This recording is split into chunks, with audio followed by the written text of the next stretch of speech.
Pemirsa, kembali lagi dalam segmen Sahur Bersama Tokoh, dan hari ini tokoh yang akan kami kunjungi tidak kalah spesial juga. Dia adalah Ketua Komisi Yudisial, yaitu Bapak Eman Suparman. Sudah bangun sahur belum ya? Coba kita langsung ketok lumayan nih. Assalamualaikum.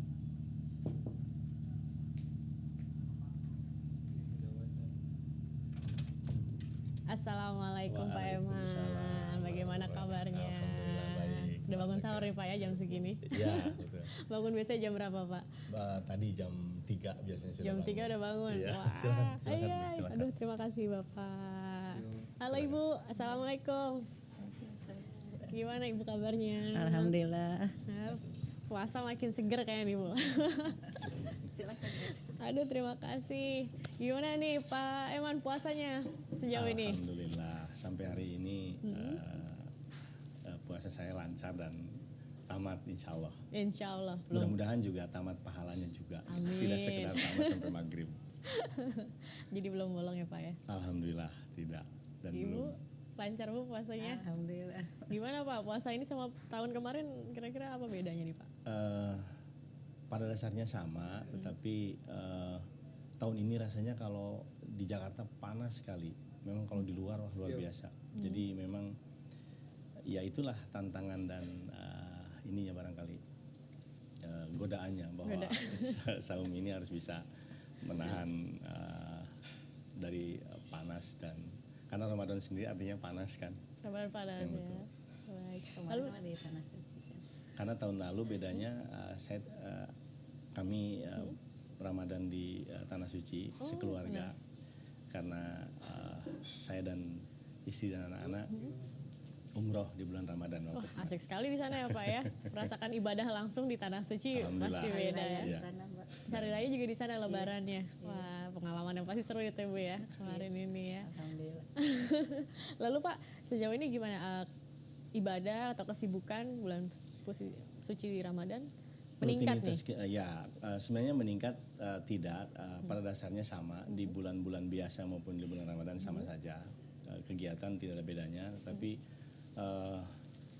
yang sibuk sekarang ini sibuk ngurusi usulan gaji hakim untuk Wah, naik. iya benar. Itu Naik sibuknya ini ya. itu. Naik ya Pak ya? Naik, alhamdulillah. 10 juta kalau nggak salah minimal ya untuk yang 0 tahun ya. Alhamdulillah. Alasannya apa tuh Pak akhirnya menaikkan?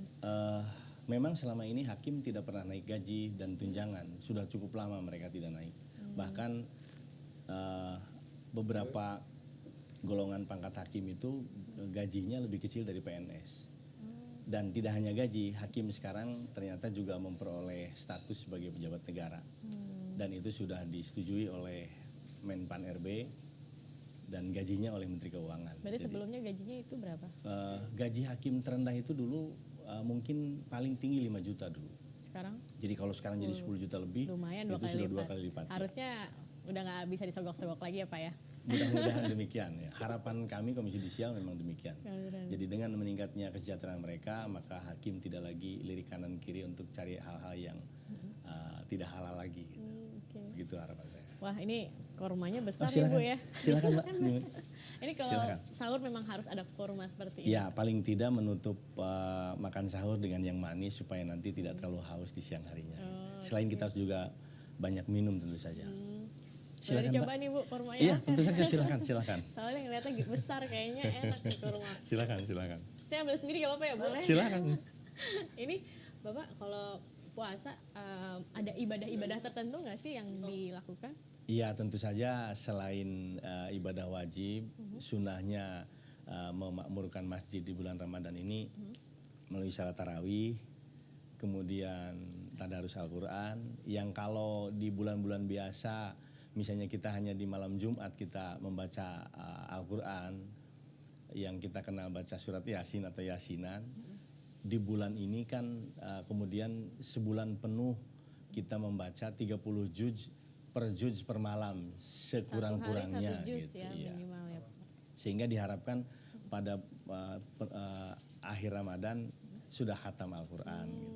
Jadi itu sudah, saya kira untuk muslim yang menjalankan ibadah saum itu sudah jadi ritual rutin yang seyogianya, karena memang itu kan janji Allah bahwa pahala perbuatan baik di bulan Ramadan akan dilipat gandakan kan.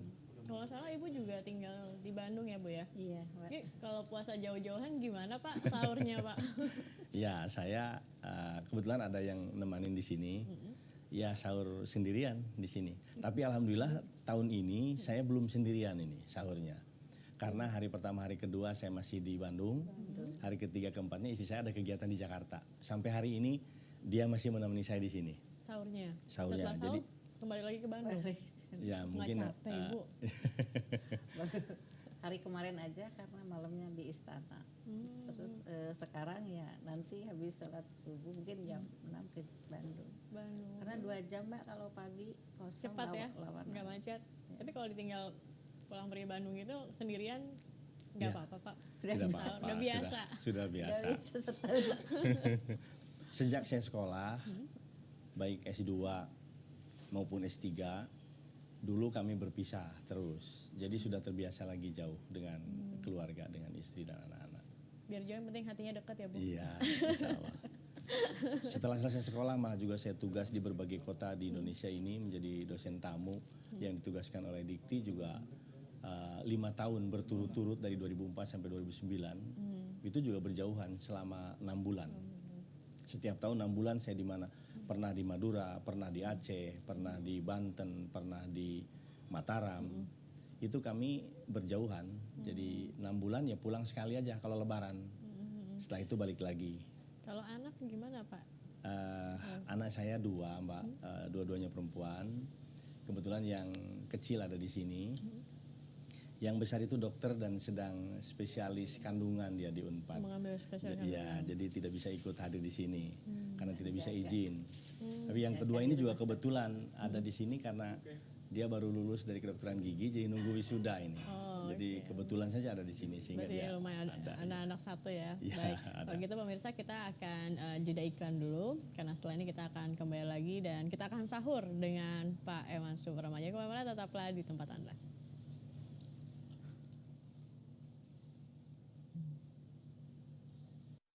Meningkat.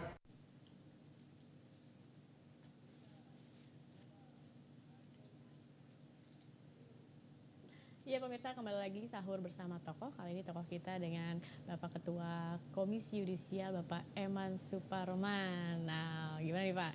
Kita langsung sahur? Iya, baik. Langsung sahur Kita Ibu? sahur saja, Pak. Nanti keburu imsak Takut keburu takutnya. imsak waktunya. Iya. Mari. Wah, Silakan. terima kasih Pak Eman. Wah, ini Ibu dapat nih tempe tahu Bu. Hari ini kan katanya lagi langka Bu di Jakarta. Ya, Sulit Bu hari ini cari tahu tempe. betul. Karena produsen tahu sekarang katanya menjerit karena bahan bakunya Sedang mahal ini ya. mahal sekarang karena susah katanya. Susah dicarinya. Silakan. Iya, iya. Bapak dulu, silakan Pak. Nanti saya setelah Pak Eman, baru saya. Dianggap puasa? Sudah belum? Silakan. Mari. Terima kasih. Wah, apa nih? Ini biasanya kalau makan sahur Pak, ada pantangan-pantangan? Alhamdulillah saya belum dan tidak ada yang dipantang, tapi saya sudah membatasi diri, Mbak. Oh gitu. Tidak makan makanan yang kira-kira menyebabkan Kolesterol? iya itu juga. Terus asam urat juga kadang-kadang walaupun tidak terlalu parah tapi kadang-kadang kalau saya lupa makan saya seneng kan sebagai orang Sunda kan lalap itu kan paling disukai kalau makan dengan sambal. Coba Mbak. Lalapan ya. Masak. Kalau Bapak gimana ini Mbak? Orang yang seperti apa sih kalau di keluarga? Cerewet. Cerewet seperti apa?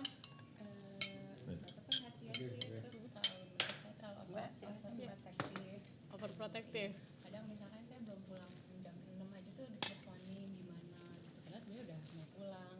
Oh, oke. Ya termasuk overprotective nih Pak anak ya.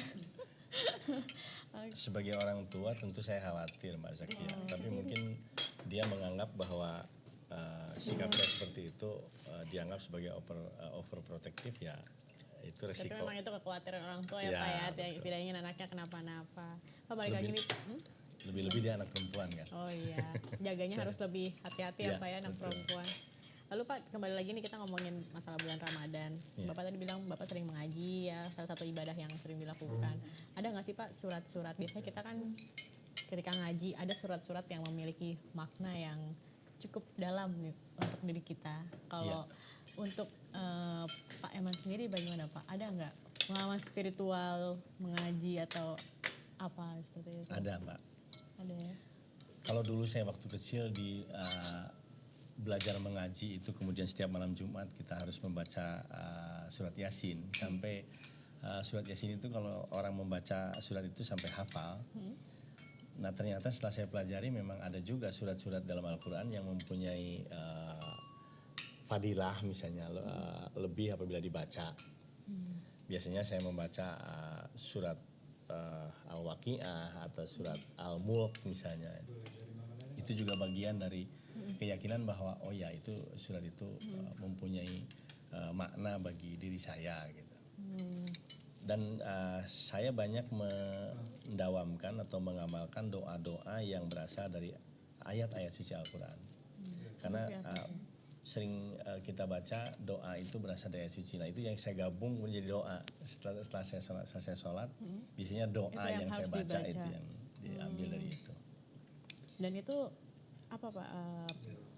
Pernah mengalami apa setelah dengan rutin berdoa seperti itu? Kadang-kadang kita kesulitan rasanya mendera dan menghimpit. Ketika kita berdoa ada saja jalan keluar yang tanpa diduga Allah berikan pada kita. Terasa sekali. Misalnya saja salah satu ayat inna ma'al usri yusron di ujung surat itu kan setelah ada kesulitan pasti ada kemudahan. Jadi sesulit apapun kita alami permasalahan, kadang-kadang jalan keluarnya ada saja. Dan kadang tidak terduga ya Pak Kadang-kadang jalan keluarnya tidak ya. terduga, betul. Dan sejauh ini kalau kita lihat kan Bapak memulai karir benar-benar dari bawah, dari Asdos sampai sekarang menjadi ketua KY. Sepertinya lancar ya Pak ya ini ya. Perjalanan karirnya mulus ya Bu ya ini ya Bapak. Alhamdulillah Mbak. Tidak pernah mengalami kendala-kendala ya Pak ya. Mungkin kalau dibilang mulus sama sekali tidak. Ada juga sandungan-sandungan kerikil-kerikil tapi tidak. Orang tidak tahu mungkin sandungan seperti apa yang pernah saya alami.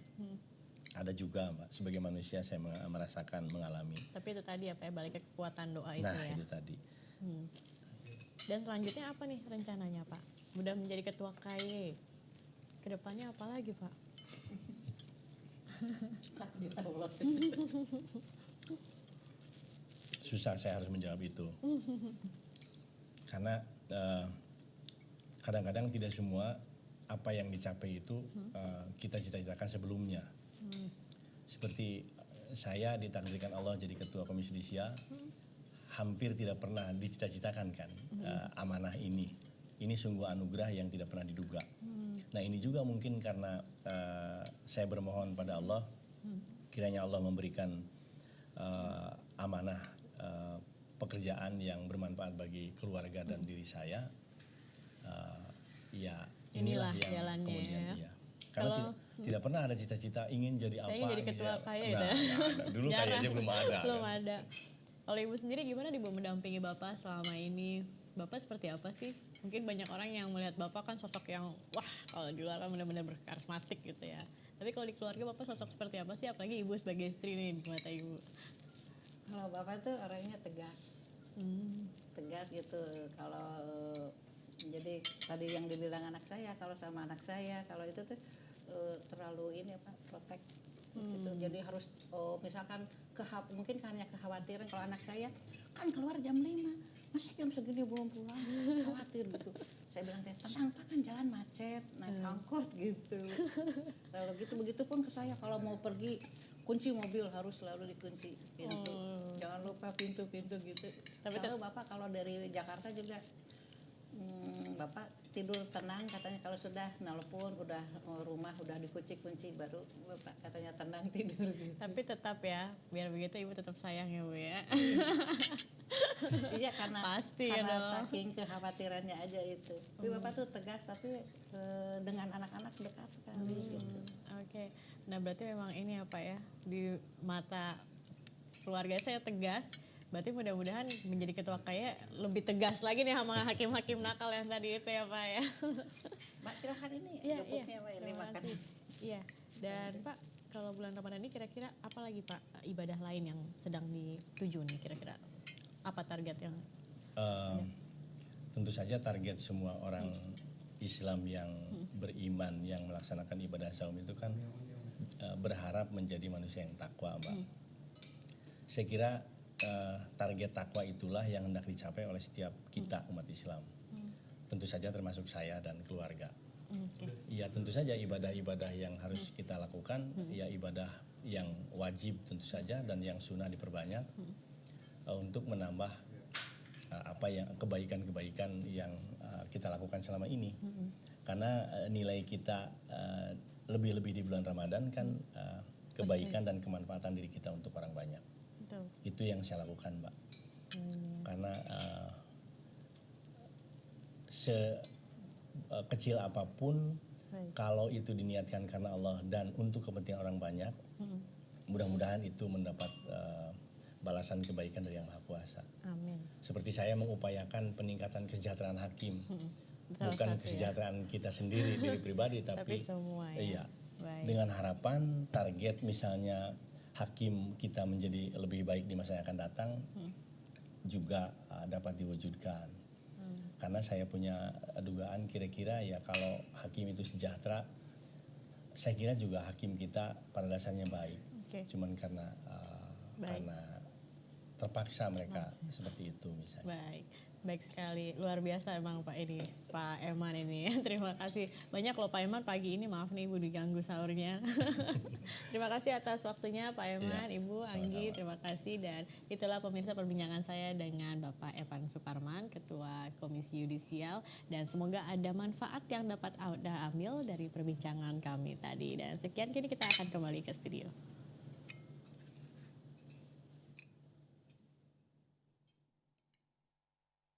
Jelajahi cara baru mendapatkan informasi. Download Metro TV Extend sekarang.